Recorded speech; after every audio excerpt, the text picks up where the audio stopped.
আসসালামু আলাইকুম আনিয়াঙ্গাসির রবন কেমন আছেন সবাই। আমাদের আজকাল হচ্ছে বিষয় কোরিয়ান ভাষা ভবিষ্যৎকালে বা ফিউচার টেন্সে ইনফর্মাল ওয়েতে বা ইনফর্মাল ভাবে কিভাবে ক্রিয়া গঠন করতে হয় সেটা নিয়ে আমরা আজকাল আলোচনা করব। তো আমার গত ভিডিওগুলোতে আমি বর্তমানকাল এবং অতীতকালের ইনফর্মাল এবং ফর্মাল ওয়েতে ক্রিয়া গঠন প্রক্রিয়া আমার পেজে এবং ইউটিউব চ্যানেলে আপলোড করে রেখেছি, আপনারা চাইলে ওখান থেকে দেখে নিতে পারেন। তো আশা করি আজকের ভিডিওতে আমরা খুব সহজভাবে ফিউচার টেন্সের যে ক্রিয়া গঠনটা আছে ইনফর্মাল ওয়েতে সেটা দেখানোর চেষ্টা করব।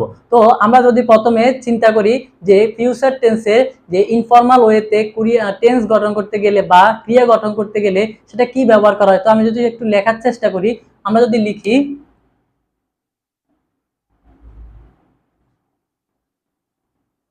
রিউল গ এইও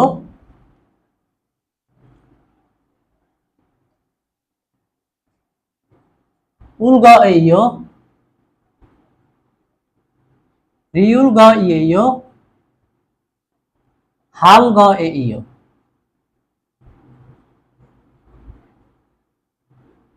তাহলে আমরা কি লিখলাম? রিউল গ ইও, উল গ ইয়েও, হাল গ এইও। তাহলে এখানে এই তিনটা রিউল গ ইও, রিউল গ ইও, উল গ ইও, হাল গ ইও, এই তিনটে সাধারণত আপনার ভবিষ্যৎকালের ইনফর্মাল ওয়েতে কথা বলতে ক্রিয়া শেষে ব্যবহার করা হয়। তো আমরা জানি সাধারণত উল গ ইও, রিউল গ ইও বা হাল গ ইওটা ভার্ব অথবা অ্যাডজেক্টিভের সাথে বসে।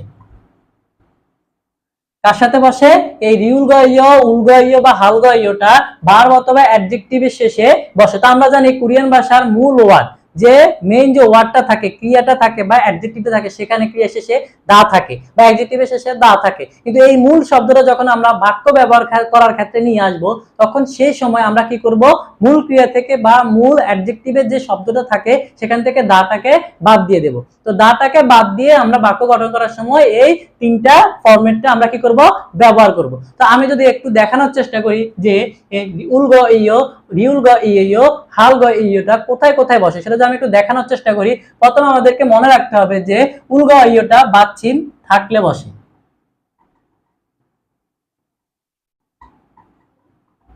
উল গ ইওটা বাচ্চিন থাকলে বসে, রিউল গ ইওটা বাচ্চিন না থাকলে বসে।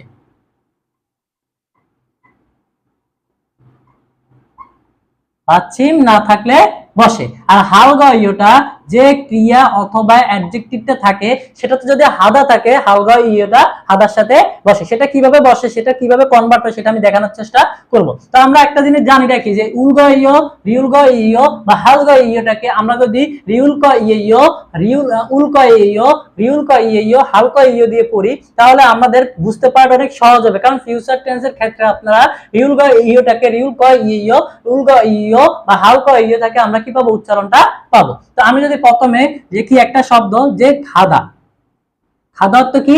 যাওয়া। তো আমি গত ভিডিওতে খাদাটাকে যাওয়াটার মূল শব্দটা যাই এবং গিয়েছিলাম দেখানোর চেষ্টা করেছি। তো আজকে আমরা দেখাবো এই খাদাটাকে যাই এবং গিয়েছিলাম পরিবর্তন হয়ে যাব কিভাবে হবে। তাহলে আমরা এখন দেখি যে এখানে মূল ক্রিয়াতে কি আছে? দা আছে। এখন মূল ক্রিয়া থেকে আমরা দাকে কি করব? বাদ দিয়ে দেব। আমরা জানি সব সময় বাক্য গঠন করার সময় মূল ক্রিয়া থেকে দাটা বাদ হবে। মূল ক্রিয়া থেকে দা বাদ হওয়ার পরে কি আছে? গাছ। এখন কি এখানে কোনো বাচ্চিম আছে? বাচ্চিম কিন্তু আমরা দেখতেছি না। এখন আপনাদের প্রশ্ন হতে পারে যে বাচ্চিমটা কি? তো আমি আমার বাচ্চিমের ক্লাসে অলরেডি আমি দেখানোর চেষ্টা করেছি যে বাচ্চিমটা কি। বাচ্চিম হলো শব্দের নিচে যে ব্যঞ্জন বর্ণটা বসে তাকে বাচ্চিম বলে। এখানে শব্দের নিচে কোনো ব্যঞ্জন বর্ণ নেই, সেজন্য এখানে বাচ্চিম নেই। যেহেতু বাচ্চিম নেই সেজন্য আমরা কি বসাবো? রিউল গ ইওটা, রিউল ক ইওটা বসাবো। তো এখানে আমরা দেখি যে এই রিউলটা আমি কিন্তু একটু নিচে লিখেছি। কেন নিচে লিখেছি? কারণ এটা সবসময় শব্দের নিচে চলে যাবে, আর গ ইওটা সবসময় কি থাকবে? শব্দের উপরে থাকবে। তাহলে এই রিউলটা এখন আমরা কি করব? নিচে নিয়ে আসবো। রিউল নিচে নিয়ে আসলাম, আর ক ইও যেভাবে আছে সেভাবে আমরা লিখে দেব। তাহলে খাল গ ইও এখন অর্থ দাঁড়াবে কি? যাব। অর্থ দাঁড়াবে কি? যাব। যেমন আমি যদি বলি আমি কোরিয়াতে যাই, তাহলে আমি কোরিয়াতে যাব, তাহলে আমি কি বলবো এখন? জনুন আমি কুরিয়াতে ঘাদা যাওয়া খাল কইও যাব। তারপর আমি দেখানোর চেষ্টা করলাম এখন যে বাচ্চিম না থাকলে রিউল গ ইওটা বসে। এবার দেখি বাচ্চিম থাকলে কি বসে। আমরা একটা শব্দ লিখলাম মক্তা। মক্তা অর্থ কি?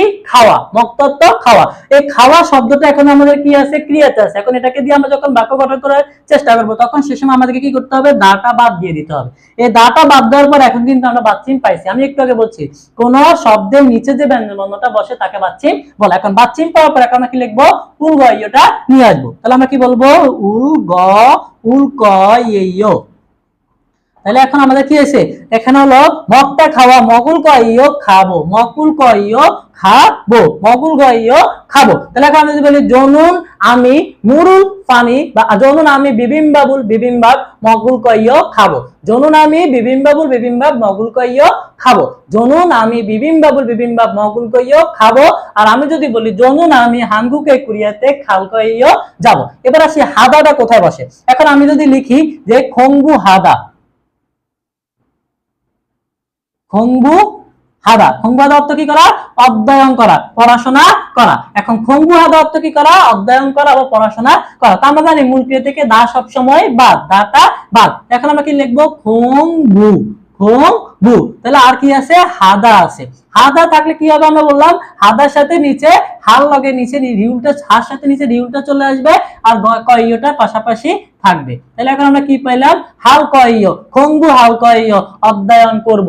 জনুন আমি হাঙ্গু গরুল কোরিয়ান ভাষা খঙ্গু হাল কইয় অধ্যয়ন করব, খঙ্গু হাল কইয় অধ্যয়ন করব। তাহলে আমি মোটামুটি তিনটে দেখালাম যে বাচ্চিম না থাকলে কোনটা বসে, বাচ্চিম থাকলে কোনটা বসে, আর হাদা থাকলে কোনটা বসে। তো আমি যদি চারটে শব্দ নিয়ে লিখি, যদি সবগুলা দিয়ে একবার একসাথে লিখে দেওয়ার চেষ্টা করি, তাহলে যদি বাত্তা, আমি যদি লিখি মক্তা, আমি যদি লিখি মাসিদা, আমি যদি লিখি উন্দুং হাদা, উন্দুং হাদা। এখন আসি বাত্তা। বাত্তা কি হবে? মূল ক্রিয়া থেকে দাটা বাদ, কি আছে? বাত আছে, কি আছে? বাত। এখন আমরা এখানে বাচ্চিম পাইছি, বাচ্চিম হলে কি হবে? উল ক ইয়। এখন আমরা বসাইলাম উল ক ইয়, উল ক ইয়, বাদুল ক ইয় গ্রহণ করব।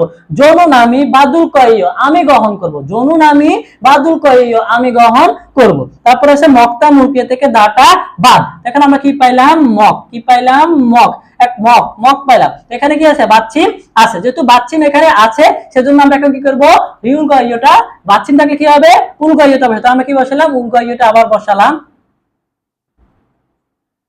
মগুল কইও খাবো। তো আমি একটু আগে বলছি জনুন আমি বিবিম্বাবুল বিবিম্বাব মগুল কইও খাবো। এখানে আমরা মূল ক্রিয়া থেকে দাটা বাদ দেওয়ার পর কি পাইলাম? মাসি পাইলাম। এখন দেখেন এখানে কিন্তু কোনো বাচ্চিম নাই, কোনো ব্যঞ্জনবর্ণ নিচে নাই। তাই বাচ্চিম না থাকলে কি হবে? রিউল কইওটা বলবে। তাহলে রিউলটা নিচে থাকা মানে এখানে বাচ্চিম হয়ে যাবে রিউল, আর কইওটা আলাদা করে বসে যাবে। তাহলে এখন আমাদের কি হলো? মাসিল কইও কি করব? পান করব। জনুন আমি মুরুল পানি, জনুন আমি মুরুল পানি মাসিল কইও পান করব, আমি পানি পান করব। উন্দং হাদা, উন্দং হাদা মূল ক্রিয়া থেকে দা বাদ। তাহলে আমি কি পাইলাম? উন্দং। উন্দং অর্থ কি?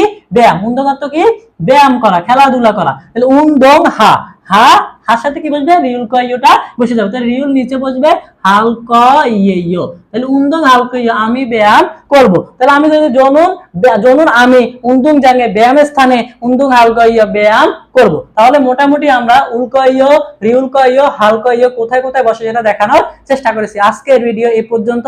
ইনশাআল্লাহ পরবর্তী ভিডিওতে আমরা ফিউচার টেন্সে ফর্মাল ভাবে কথা বলতে হয় কি কি বাক্য ব্যবহার করার সময় কি কি স্পেসিফিক ভাবে ব্যবহার করা হয় সেটা দেখানোর চেষ্টা করব। আজকের ভিডিও পর্যন্ত। আসসালামু আলাইকুম, আল্লাহ হাফেজ।